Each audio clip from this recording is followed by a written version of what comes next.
Hello दोस्तों, कैसे हैं आप लोग। जैसा कि मैंने आपसे वादा किया था कि अपना नेक्स्ट वीडियो जल्दी लेके आऊँगा, मैं आ गया। आज का टॉपिक बहुत ही इम्पोर्टेंट है।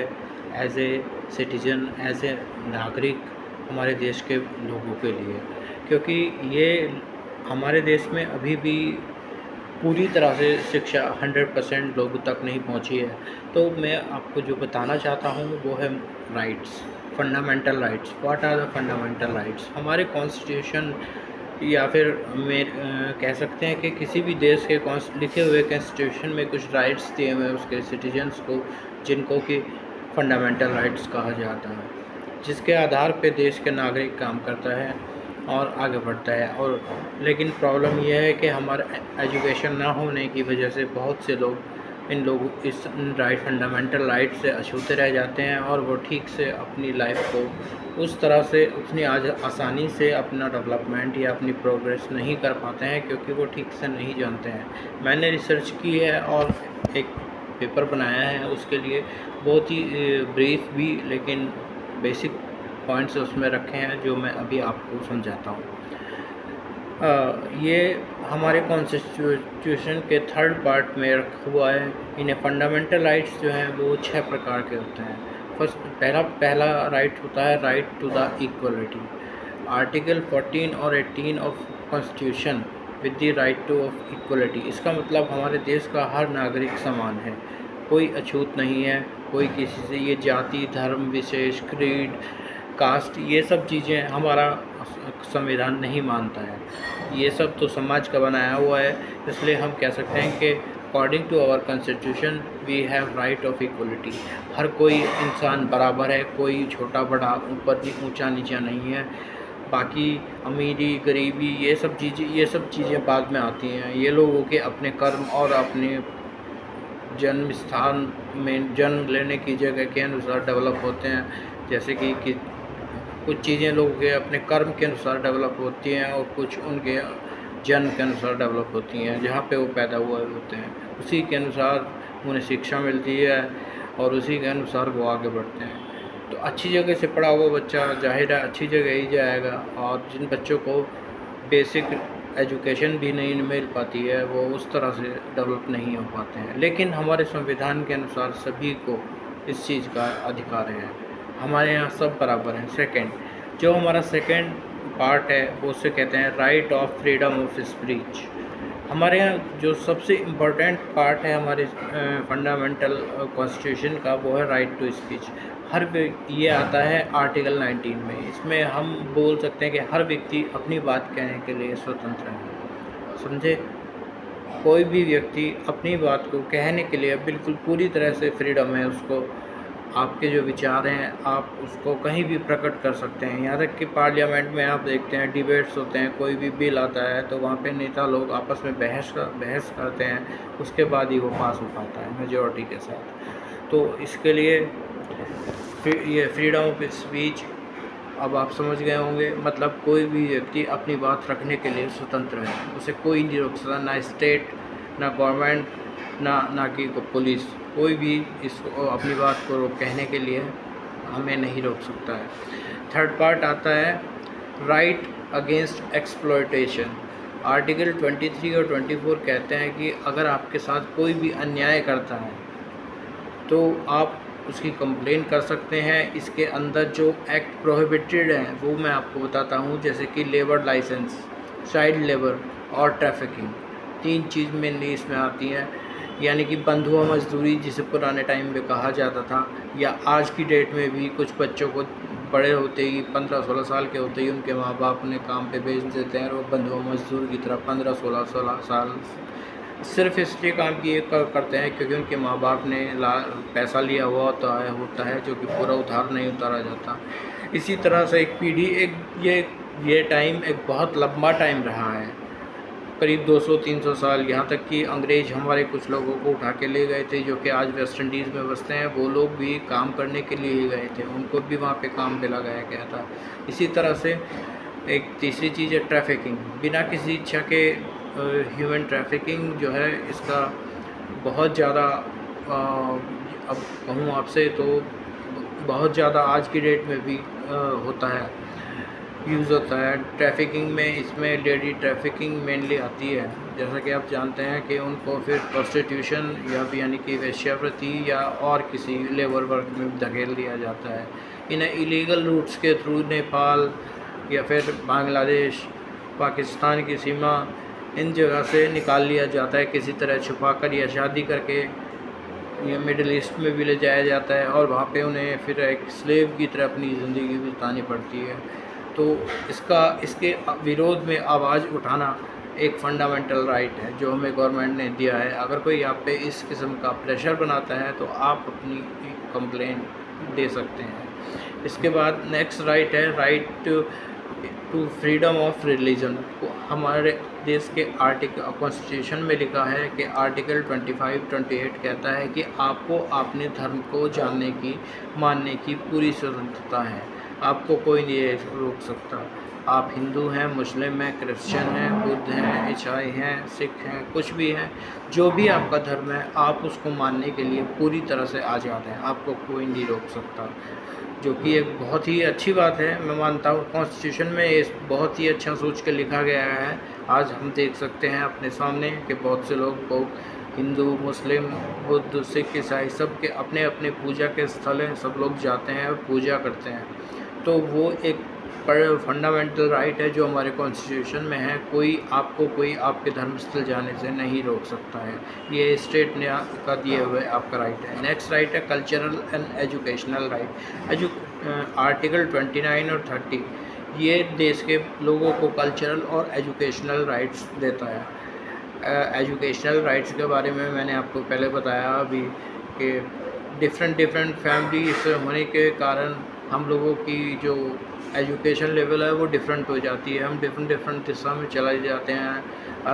अमीर बाप का बेटा जाहिर है अमीर जगह चला जाता है अच्छी जगह पढ़ने के लिए, लेकिन इसका मतलब ये नहीं है कि एक छोटे बाप का बेटा भी बड़ा आदमी नहीं बन सकता। धीरूभाई अंबानी, ये सब लोग इसके एग्जाम्पल है। आज उनके बेटों ने उनका नाम रोशन करके और ऊंचा पहुंचा दिया है। आप अपनी मेहनत से कहीं भी पहुंच सकते हैं।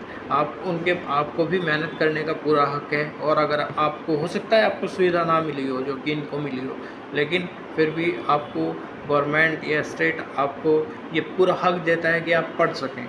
वो बात हो रहा है आपको इसको पढ़ने के लिए मेहनत करनी होगी, अलग अलग से आपको काम भी करना पड़े और अपना साथ के साथ पढ़ाई भी करनी पड़े। बहुत लोग करते हैं आज के ज़माने में, पार्ट टाइम जॉब भी करते हैं और पढ़ाई भी करते हैं और आगे भी बढ़ते हैं। हमारे सामने हज़ारों एग्जाम्पल ऐसे हैं कि जिन लोगों ने अपने बचपन में बहुत हार्ड वर्क भी किया है, उसके बावजूद आज वो एक अच्छे पदों पे हैं।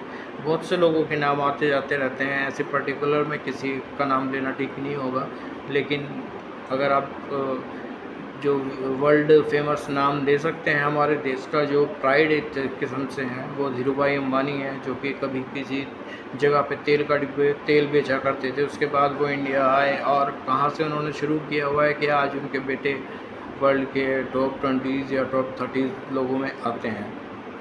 अच्छा, अपने कल्चर को मानने का हक सबको है, ये भी हमारा एक फंडामेंटल राइट है।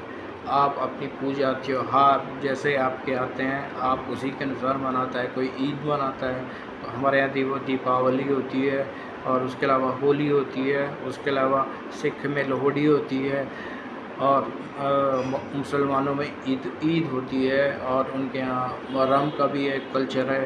तो सबको स्वतंत्रता है कि वो अपने कल्चर के अनुसार अपनी यूज़ कर सकें, आगे बढ़ सकें। उन्हें आगे बढ़ने से कोई नहीं रोक सकता। ये स्टेट के द्वारा दिया गया हमारा एक बेसिकली अधिक फंडामेंटल अधिकार है। और लास्ट में आता है राइट टू कॉन्स्टिट्यूशनल रेमेडीज़। हमारा आर्टिकल 32 और 35 डील करता है It refers to the right of every citizen to protect these fundamental rights against encroachment by the executive and right to appeal to Supreme Court। अगर कोई आपके इन अभी जो मैंने 5 फंडामेंटल अधिकार आपको बताए हैं, अगर कोई ऑफिसर इन्हें रोकने का अधिकार है, तो आप इसके खिलाफ कोर्ट में जा सकते हैं कि आपको आपके अधिकार को इसे मानने के लिए रोका जाता है।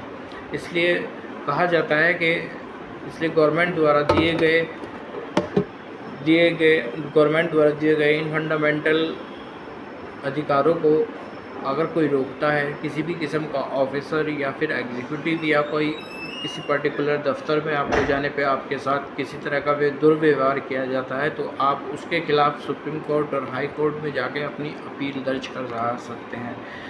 और however this right can be suspended by the President of India after brainstorming of particular right, क्योंकि हमारा right to property was also a fundamental right पहले, लेकिन बट 42 अमेंडमेंट के बाद इसके बाद इसे एक मेनली लीगल एक्ट बना दिया गया है। It's not a fundamental act. The fundamental rights automatically gets suspended during the period of emergency. ये बात हमें समझनी होगी। इमरजेंसी के टाइम पे इनमें से कोई भी फंडामेंटल राइट काम नहीं करेगा, जैसा कि इंदिरा गांधी ने अपने टाइम में 1975 में किया था। कोई भी इंसान का कोई भी फंडामेंटल एक्ट काम नहीं करता। उस टाइम पे जो सुपीरियर अथॉरिटी अपने आप को घोषित कर देता है, एक किस्म से डिक्टेटर बन जाता है, वो जो चाहता है वो वही करता है। हमने इंदिरा गांधी के टाइम में चाहा है, लोगों की मांगों के टाइम पे हमने देखा है कि लोगों की डिमांड्स के अगेंस्ट जाके उन्होंने लोगों को जेल में डाल दिया, जो भी उनके अगेंस्ट था। उससे JP नारायण का आंदोलन इससे जुड़ा हुआ है। पुराने लोग इस बारे में अच्छे से जानते हैं। खैर, फ़िलहाल अभी मैं अपने इस सेशन को यहीं पे रोकता हूँ और बहुत ही जल्दी आज ही मैं अभी आपको अपना दूसरा वीडियो जो कि ऑलरेडी तैयार है, हाँ, उसको थोड़ा सा मेरे को अभी एडिट करना है, वो आपको बताऊँगा। उसके करने के बाद आपको इसके बारे में नेक्स्ट टॉपिक के बारे में पूरी तरह समझाऊंगा। अभी बहुत कुछ है मेरे पास मसाला जो मैंने रिसर्च करके इकट्ठा किया हुआ है, लेकिन मैं अभी आपको ठीक से नहीं दे पा रहा हूँ क्योंकि टाइम सेटिंग करने में इधर उधर हो जा रहा है। लेकिन आप मेरे पर भरोसा रखिए, अगर आप मेरे ये वीडियोस सिर्फ सुनते रहेंगे 5, 10, 15 मिनट के, आपको इतनी नॉलेज हो जाएगी कि आपको GK की बुक के अलग अलग कोचिंग लेने की ज़रूरत नहीं पड़ेगी। इसके अलावा मैंने आपसे कल भी बताया था कि मैं आपको ह्यूमन बॉडी, उस ह्यूमन बॉडी हुई या फिर और भी किसी किस्म का रिक्वायरमेंट, जैसे कि आज मैंने आपको लीगल नॉलेज दी है। हालांकि I am not a legal person, but just by reading I got to know it. I think it should be given to, ये आपको देना चाहिए, बताना चाहिए, इसलिए मैं आपको बता रहा हूँ। ह्यूमन बॉडी हुआ, एनवायरमेंटल हुआ और पॉलिटिकल सिनेरियो हुआ, हमारे आजकल के पॉलिटिकल इश्यूज़, जैसे कि मैं कहना तो नहीं चाहता पर मुझे बहुत तड़फ हुई है इस बात को सुन के कि एक छोटी सी बच्ची के साथ एक डॉक्टर, छोटी नहीं डॉक्टर, अच्छी 20-25 साल उनकी उम्र रही होगी, उनके साथ इतनी बुरी तरह से रेप किया गया और उनके मुझे बताया भी नहीं जा रहा है कि किस किस अंग पे चोट पहुंचाई गई है, कितनी बुरी तरह से। उनकी आँखों में शीशे, उनके चश्मे के शीशे तक टूटे हुए पाए गए, ब्लेड से उनके हाथ पैरों को काटा गया, उनके गुप्त स्थानों तक पे चोटें। तो मैं इस बारे में ज़्यादा बात नहीं कभी करना चाहता क्योंकि CBI की इंक्वायरी चल रही है। एक्चुअल रिपोर्ट आने के बाद ही हमें पता चलेगा कि असलियत क्या थी। खैर, जो भी है, इस तरह की चीज़ें जो होती हैं बेसिकली कोई किसी के साथ ज़बरदस्ती नहीं कर सकता है। ये जो कि हमारे फंडामेंटल राइट में भी आता है, लेकिन उनके साथ ज़बरदस्ती की गई है। मुझे उम्मीद है हमारा प्रशासन, हमारी लोकतंत्र उसके लिए पूरी इंक्वायरी हो जाने के बाद उसके बारे में कुछ ना कुछ जो भी सज़ा का प्रावधान है वो किया जाएगा प्रॉपर्ली और आगे बढ़ा जाएगा। ठीक है दोस्तों, अभी मैं दूसरे वीडियो के लिए थोड़ा तैयारी करता हूँ और आपके सामने आऊँगा। थैंक यू, आपका Abhishek Malik. Thank you very much. अगर पसंद आए तो प्लीज़ सब्सक्राइब और लाइक कर देना। मैं कभी किसी पे जोड़ नहीं डालता। अगर आपको अच्छा नहीं लगा है तो कोई बात नहीं, चले जाइए, इसको छोड़ दीजिए। बहुत लोग हैं, करोड़ों लोग हैं यूट्यूब पे। मैं तो एक छोटा सा चीज़ हूँ जो थोड़ा सा एक्नॉलेज आप लोगों को करने की कोशिश करता हूँ, उन लोगों को जो शायद इन चीज़ों को नहीं जानते। ठीक है, थैंक यू वेरी मच, नमस्कार।